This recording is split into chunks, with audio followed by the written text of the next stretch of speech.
Assalamualaikum warahmatullahi wabarakatuh. Kami dari Kemenkominfo. Di sini kami akan melakukan cara penggunaan dan perawatan alat dan bahan yang ada di laboratorium biologi. Nah, penasaran dengan video kami? Simak video berikut ini. Baik, di sini saya akan menjelaskan cara dari penggunaan alat water bath. Jadi sebelumnya, water bath ini merupakan salah satu alat yang ada di laboratorium yang digunakan untuk menciptakan suhu air yang konstan untuk berbagai kebutuhan. Contohnya untuk memanaskan sebagai cara untuk mempercepat kelarutan. Jadi untuk menggunakan alat water bath ini, hal yang pertama kita lakukan yaitu mengisi air atau aquades ke dalam bejana sesuai dengan volume yang telah ditentukan.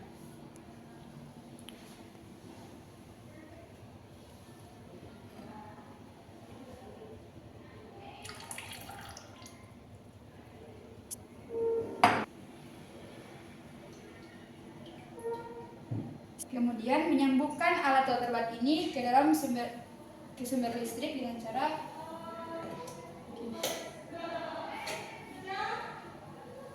setelah disambungkan ke sumber listrik, selanjutnya kita tekan tombol on off.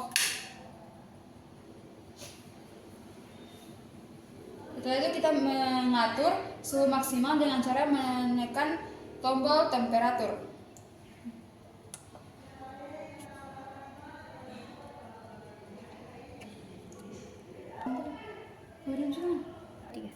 Setelah mengatur temperatur, selanjutnya kita menekan tombol start untuk memulai pemanasan. Setelah itu kita mengamati lampu di sini. Di sini ada lampu run. Jika lampu menyala berarti alatnya sedang bekerja. Sudah terlihat?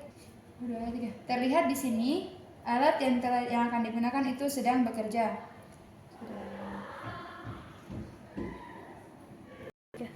Setelah water bath ini panas, kemudian kita memasukkan sampel ke dalam water bath.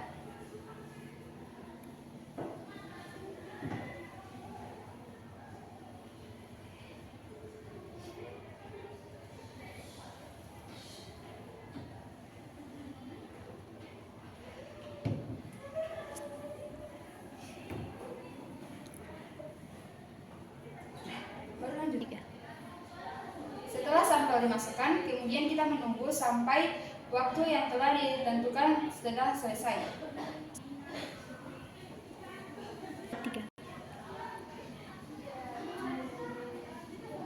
Setelah waktu telah selesai, saatnya kita mengeluarkan sampel dari dalam water bath.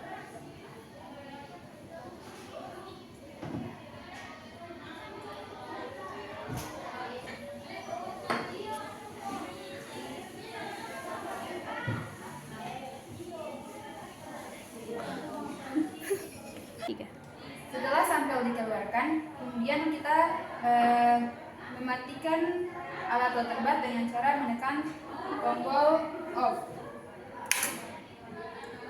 Setelah itu kita putuskan alat water bath dari arus listrik.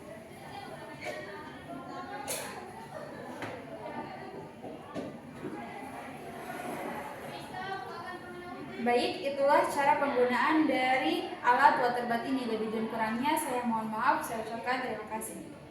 Di sini saya akan menjelaskan cara perawatan dari alat water bath, di mana Anda harus mempertimbangkan jenis air yang harus digunakan ke dalam water bath ini. Seperti halnya itu kita bisa menggunakan air suling. Nah, di mana air suling ini mengandung mineral yang mampu menumpuk secara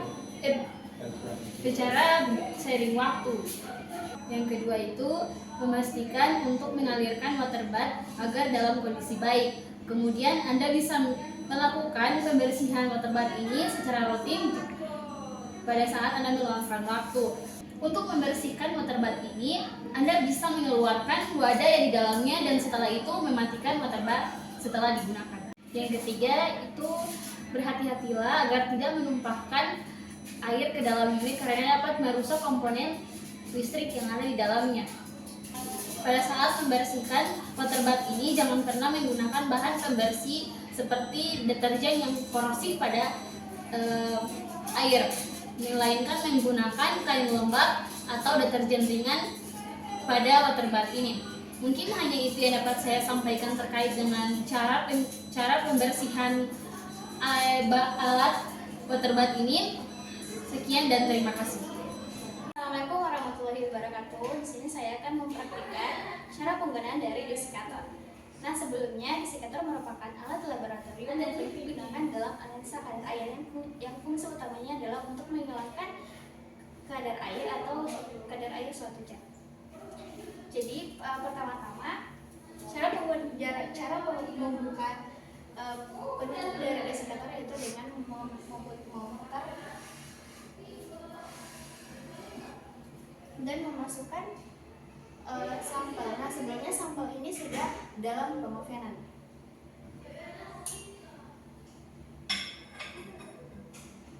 Kemudian menutup kembali penutup dari desikator.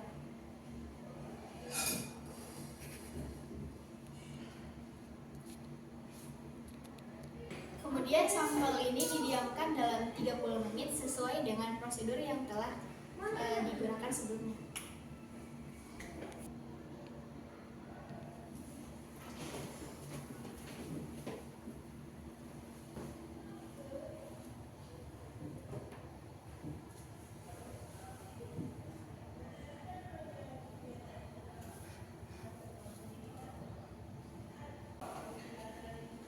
Setelah 30 menit, sampel dikeluarkan dengan cara membuka kembali penutup desikator dengan cara memutar.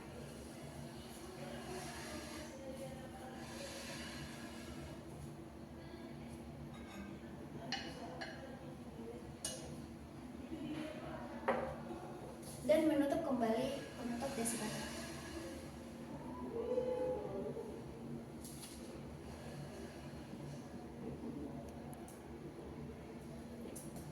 Itulah cara penggunaan dari desikator tersebut. Lebih dan kurangnya saya mohon maaf. Wabillahi taufiq wal hidayah. Wassalamualaikum warahmatullahi wabarakatuh.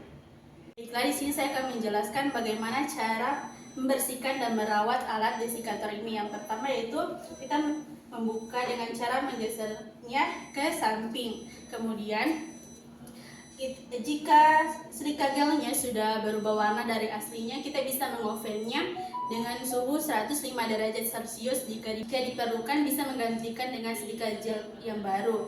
Kemudian